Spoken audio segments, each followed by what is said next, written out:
Well, I am very excited about this conversation for a couple of reasons. One, Sean is not here, and that's always so much fun because it's going to be a little less technical, and he's so much more operational than me talking about cybersecurity. He just loves that kind of stuff. I don't know what's wrong with him, but there's nothing wrong with it. I know. We like to make fun of each other. We actually complement each other quite a bit. That's what ITSPmagazine is about: technology, cybersecurity, society. I like to look more at the technology and society, and you cannot extrapolate one from another. It's all connected. But with you, Daisy, yes. Daisy Wong, welcome to the Thank show. you. We will talk about a presentation that you did here with JJ, which was on the show yesterday. Yes. And she mentioned a little bit about this this presentation that she was doing with you.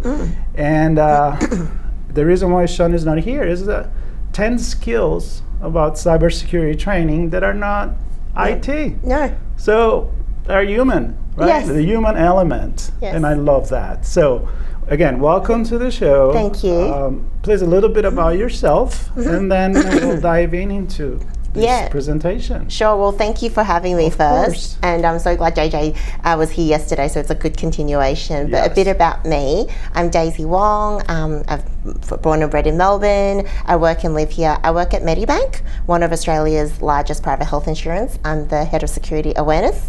New job. I started 4 months ago. Oh wow! Congratulations. Yes, thank you. It's very exciting. So I've been doing security culture and awareness for about 8 years. I actually started in the pen testing team. So, Sean being the technical person, he might be proud to know I did start off in a very technical team. If it feels like he wants to jump in, I know he's listening, so we'll see. But yeah, I actually started in the pen testing team, but my background is marketing. All right. So I did a marketing degree. I did a degree in human behavior, and then I thought I was going to, be in a marketing role. My first role was actually a project coordinator role at IBM.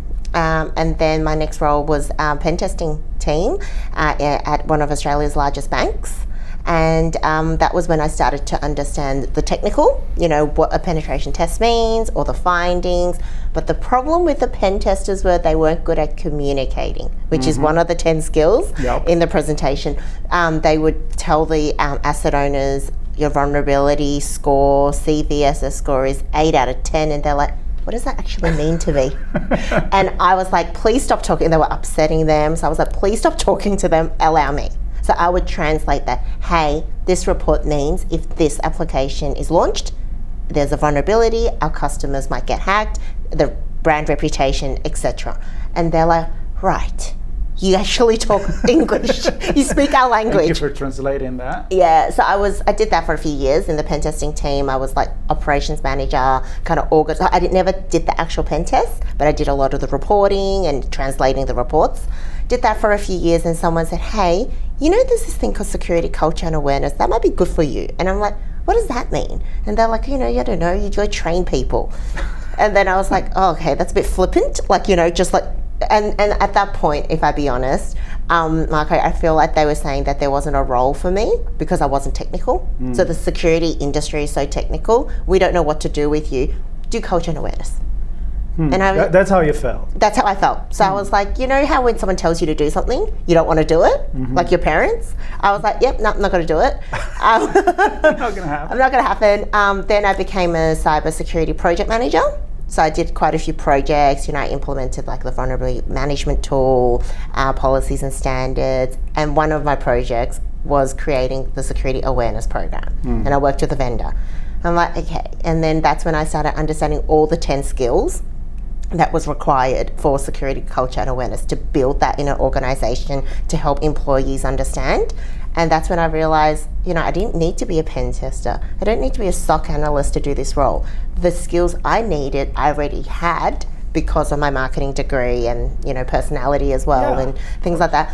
And, the top 10, I think JJ would have told you, but I'll quickly run through is, She didn't. She didn't? No, but she must have she kept left it for you. All right. Well, I hope I do it justice. The top 10 that we came up with, because our backgrounds are very similar, stakeholder management, Okay. collaboration, communication, which is really important, I often say this a lot in conferences and presentations I do. The French aren't rude because you don't speak French. Does that make sense? Like, if you I'm try... Italian. I understand that. Yeah, I just think, they're not rude, they just don't understand you. Yeah. Right? It's a communication problem. Yeah. So your stakeholder management, collaboration, communication, project management is really important as well, to do things on time and on budget. And then we have marketing branding, which is my big thing, as you can see. Because I think, cybersecurity can be a dry topic. Yep. Actually, or tech, to be honest, can be dry for people who don't understand it. So how can you make it interesting, branded, have a mascot, things like that. It's not a coincidence I'm so pink. I feel like pink has become my own personal brand. Leadership and influence. So I often say it's top down, bottom up, and squash everyone in between. Like you really need leadership from, high above, so your employees know that they're given the time to slow down, think before they click anything. Yep. They're not in a hurry. Then we've also got human behavior and psychology. That's really important as well, because, when we talk about security culture and awareness, we're really trying to change behaviors. It's just like any other kind of marketing or even learning and development, right? Which is our next one. Learning and development, how people learn. That's another skill you need to understand. So some people like to learn bite size. Some people like face-to-face learning. Some people like self-paced learning. Yep. That's another one you need to know. And I'm trying to think what the other two were, because JJ did the other two. Okay. Well, I think there is already plenty anyway. Yeah. So if it comes in your mind, and then of course we can invite people to go and listen to the presentation and learn more about you and JJ.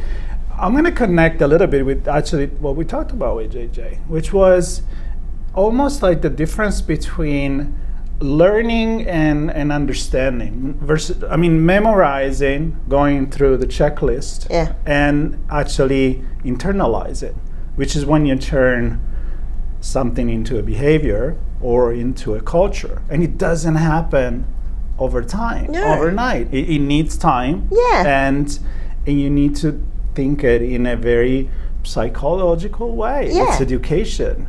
And I think that's what the big barrier was. Like, you expect everybody to speak tech or cybersecurity, and people are like, I don't get it. That's right. Well, Mark, if you think about it, so what is the definition of culture? It's your beliefs and attitudes towards a certain item or behavior, or how you act. You're Italian. How many times do you kiss on the cheek? Not often when I'm not in Italy, but when I'm in Italy, yes. Yeah, so I'm Chinese. We take our shoes off as soon as we go into someone's house. Yeah. It's not question. No questions asked. I call all my friends' parents uncle and auntie. We're not related, but that's culturally what we do. Right. The Japanese and Koreans often bow. I just think it's, and they give things with two hands. Yep. It's very rude otherwise. The credit card. Yeah. You go there, you learn right away. And then if you think about that with security culture, it's the same thing. What is the culture of your employees? When they receive something suspicious, is the culture to report, or is it to just delete? Right? And it takes time, because maybe they didn't know there was a report button. Right. I worked in an organization when I started, there were two buttons. One was Microsoft and one was the phishing tool. And I'm like, why are there two? They're like, we never noticed. I'm like, well, get rid of that one for me. Because, you want to make it easy as well, right? Yeah. Of course. So, but let's go back to your story, which was interesting, because at the beginning, you had the skills. Yes. You were coming from branding and marketing communication. Your personality, clearly, you're a communicator, I can tell. Thank you. And then, but when they told you to do it, you felt like, this I'm not going to do it. Yeah. But then there was that a moment that you realized, this is really more important. Yes. That, you kind of mature yourself into understanding that this was what was really needed. So I think there was two kind of moments. I think one, I fell for a phishing email. Yes, no shame. No shame. Okay. Absolutely I was a bit younger. It was PayPal. I received an email to say change your password, someone's in, urgency. I was out having... You freaked out? I freaked out. I was having dinner with a friend, and I just clicked it, changed my password, I put my details in, and then I sat for a minute and realized, like, oh my God. No. And then I think there was a few transactions on my credit card, but not a lot. I think they were trying it, like a couple of dollars Australian, so not very, like not a huge amount, but I knew I had to change my credit card and I changed everything. Yeah. And that was the first time. But the really significant moment that really got to me was in one of the roles when I told you I did the first kind of security awareness program. I was tasked to go to train a call centre. And it's actually regional in Victoria, so about an hour and a half away from Melbourne. I went there and they hired a lot of backpackers and holiday visa people.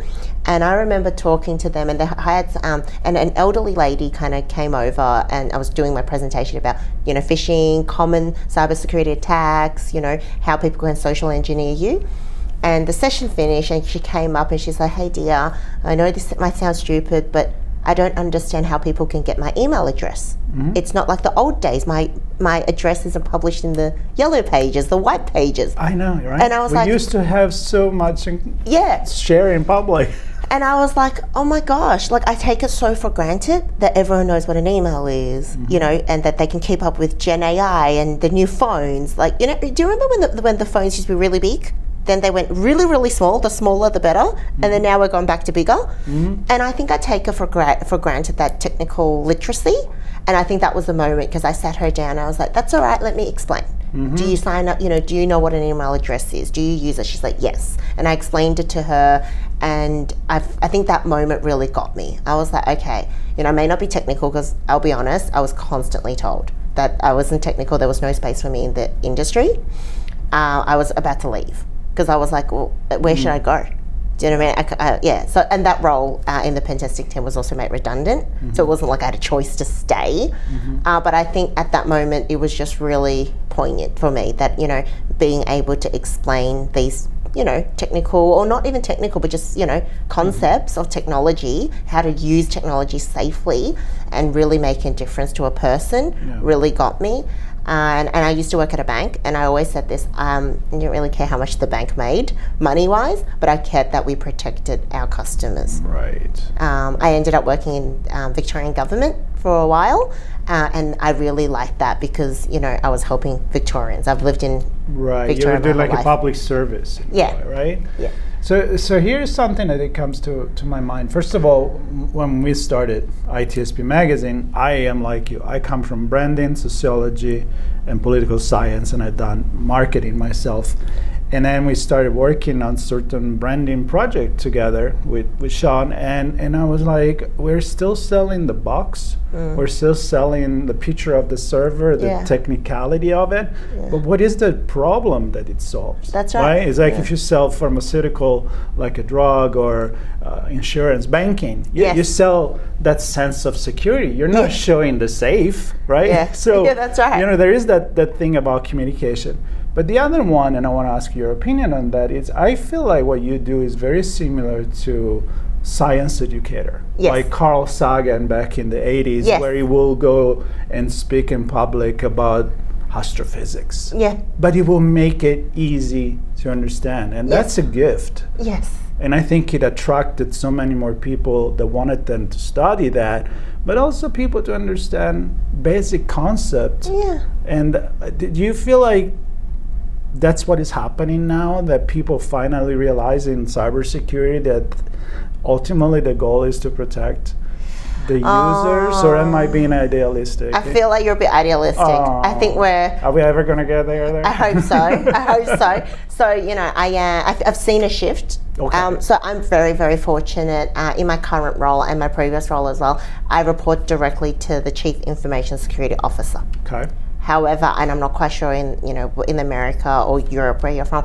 a lot of the times the role sits under governance, risk and compliance. Right. That's a bane of my existence because I think, it's not governance, risk and compliance, and it also doesn't elevate the role. Do you know what I mean? If you just put it underneath one function. I went to a conference last week and there was an amazing presentation, and it was like, cybersecurity in 30 minutes. And it was kind of for, people trying to get into the industry. Mm-hmm. And it was a great presentation about SOC and threat analysts and architecture and all the other functions. Governance, there was nothing about culture and awareness. And I was like, dude, what is going on. And I think people still forget. So people, process, technology. I think a lot of people still think security equals tech, just tech. It's like they fight cyber with tech with tech, right? Like, so the cyber criminals are obviously using all different tactics, right? Including psychology, social engineering, but then I feel like a lot of corporations are still focusing on the tech and the security controls, which is important. Policies and standards obviously are, but what about the people? Do you think it's because it's easier to get a budget for that? I think it's a lot easier to get the budget, and I think it's much easier to measure the success. So you can, I've implemented a new, SOAR or whatever platform. And you reduce the threats there. And the people culture, it's going to take time. It's kind of like between branding and psychology and marketing. Branding may be something that you do, but then people will buy your product in 5 years from now, but they stick with one of your brand. That's right. Versus the immediate sale. Yeah, right? That's right. And I also think security as a whole function, I don't know if you agree, for me, I don't think it's a cost function. It doesn't generate an organization income, right? Revenue. And then you've got, so I spend all this money on, so you want money, I give you budget for tooling, makes sense. To do policies and standards, makes sense. You want money to do an event, a campaign about security, it doesn't resonate. Although in the long term, it would definitely pay. Exactly. Because you will have people more trained. Yeah, that's right. So tell me a little bit more about the presentation. When you do this with JJ, what kind of question do you get? Like, what's the reaction of people that normally are quite technical an event like this one? So I think it was really good. I think we gave a lot of people the sense of hope that they don't need to go and do another technical degree to come and do this role. In fact, I think it's given them the not maybe the idea or the opportunity, but okay, I can actually hone my skills elsewhere. So you could be the best pen tester, but you're not going to probably have the skills to do a security culture and awareness campaign. You could be this best threat hunter, but the skills you need are communication, collaboration, marketing, influence, and I feel like it's given that I think they just really resonated. Okay, there is a role for me, even though I'm not technical. That was really good, and I think they really enjoyed the examples JJ and I gave, because we've both worked. I think previously she was more on the vendor side, but she sees a lot of customers, and I've been on the customer side working within an organisation, and I was able to give examples. So October is Cyber Awareness Month, busiest month. I started at my new job, and I made everyone wear yellow T-shirts. Good branding. All right. Yep. Yes, even the CEO. Yeah, and I hand delivered. I didn't see him wear it, but I hand delivered it. Yeah. All right.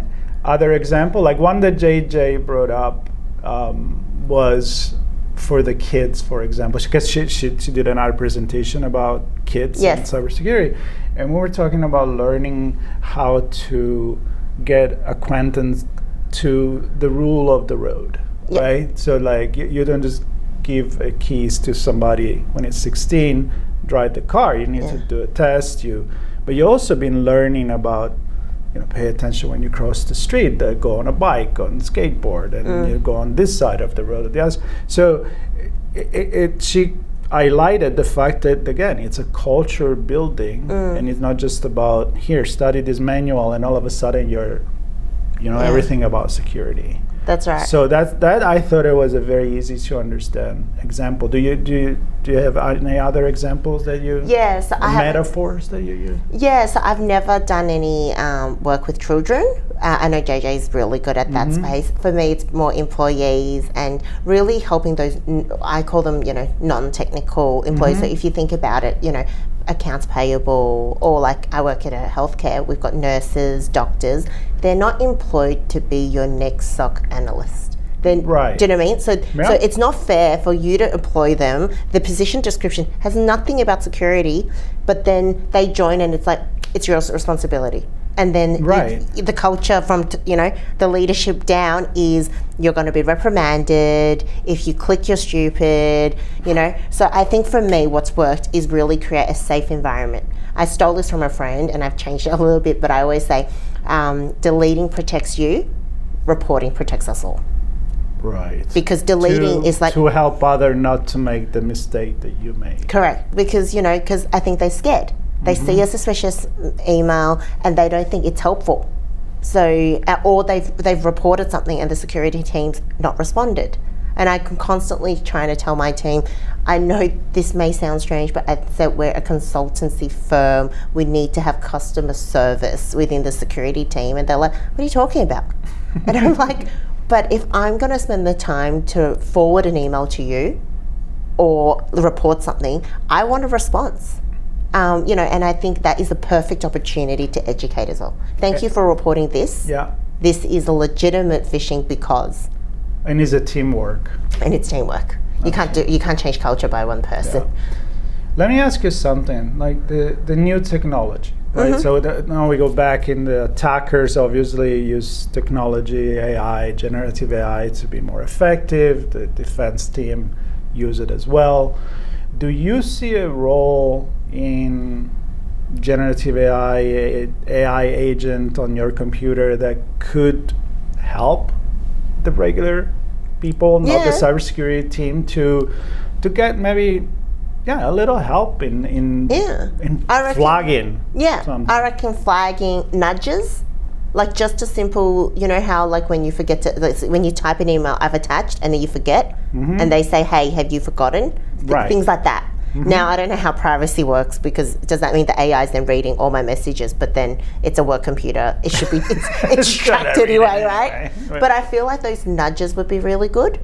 Like, like before you provide your personal information, I've seen it a lot where employees would scan their passport, driver's license at work because they think it's safer. Which I can see some logic in that, but also, But you also do it at work. At work, that's right, which then kind of transfers the risk to the organization. Exactly. Yeah. Yeah, but in the end, I think that if we can get a little help and makes life a little easier, it's still, you need to be empowered of your own security. There's not the easy button. Yeah, that's right. Years ago, I used to hear this comment from cybersecurity people that say, what we'll do our best job when the user doesn't have to worry about cybersecurity. I think it's a little naive. I agree. Right? I mean, ideally, but is it ever really going to happen? No. I mean, do we really have self-driving cars yet? No. That's what I mean, right? Like, as in, my car's got adaptive cruise control. I set it and it kind of adapts. You still need to be there. Yeah. I mean, we still have pilots, right? You know what I mean? Like, pilots still have very strict protocol, no drinking 24 hours before, things like that. There's two, because they need to be able to manually fly, take off, and I think it's the same with cyber. I don't think, like you said, it will ever be automated and we'll never have problems. Yeah.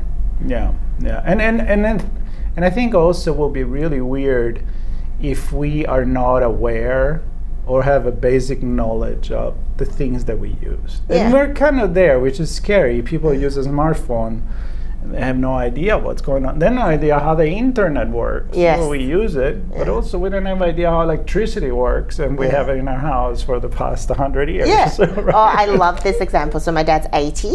He turned 80 this year. It took me probably 5 years to get him on WhatsApp, because I was like, Dad, I bought you an iPhone. Yeah, like, we need to use please use WhatsApp. You live in Hong Kong. Like, I can't just pick up the phone whenever you want me to talk to you. I have a job. Taught him how to use WhatsApp, and now he just sends me photos of his letters. Can you do this? Oh, by the way, you need to verify me. Here's a photo of my passport. And it's like, so I feel like it's two-part, right? And it can be a lot, right? So you're learning how to use the technology, and then it's how to use it safely. Yes. So it is quite hard. And, again, I grew up with most technology. Like, I think I take it for granted, but I understand not everyone has been so fortunate, whether it be age or socioeconomic, and technology keeps changing. Yeah. And I feel like as we wrap up, a presentation like the one you just did here, and I think you can keep doing it forever, because new technology is going to come in, cybersecurity is going to evolve, but Yes. bad guys are going to evolve too. So if we want to still have our humanity be part of the equation, I think you will keep maybe implementing new skills or That's upgrade those, and I think it's very important what you do. Yeah. I mean, it's definitely in line with what I try to do. I try to educate people, try to break it down That's right. to when it's understandable. So what you guys do, it's amazing. Well, I hope I have a job for a very long time. I hope so too. Last example I'll give you is AI, as we've all heard about Gen AI, people using it. I think the red flags that we used to give people no longer apply. So we used to say, look at the spelling mistakes, the grammar, and the tone. None of that really applies anymore because it takes someone 10 seconds to generate a pretty well written email. So now I'm often telling people to think about the intent and the purpose. And the timing too. Yeah, that's right. Right? Yeah, so are you expecting it? And why you're receiving an email from the CFO when you're not in accounts payable finance? Like for me, I probably shouldn't receive an email from the CFO with the quarterly business results. Probably not. And if it's something that it's guessed correctly, because obviously it's random and mass, trust but verify. Yeah, maybe? that's right. Yeah, and I feel like everything works together. Yeah. So I feel like even if you do click, you're not stupid. It's okay. We're humans. Yeah, and don't be afraid. Yeah. Right. I feel like I'm hoping if you do click, then the technology will pick it up. Very cool. Well, thank you so much. Thank you for so much for having stopping me. by. It was a pleasure meeting you. We are very happy again to be here and covering this event, Cyber Conference in Melbourne. We hope we'll do it again, but we still have 2 days to go. Yes. Day and a half. A lot more half. conversation coming up. Stay tuned, and of course here will be on the podcast or the video a way to get connected and learn more about your presentation and get in touch with you, Daisy. Sounds good. Thank you so much. Thank you. Bye bye, everybody.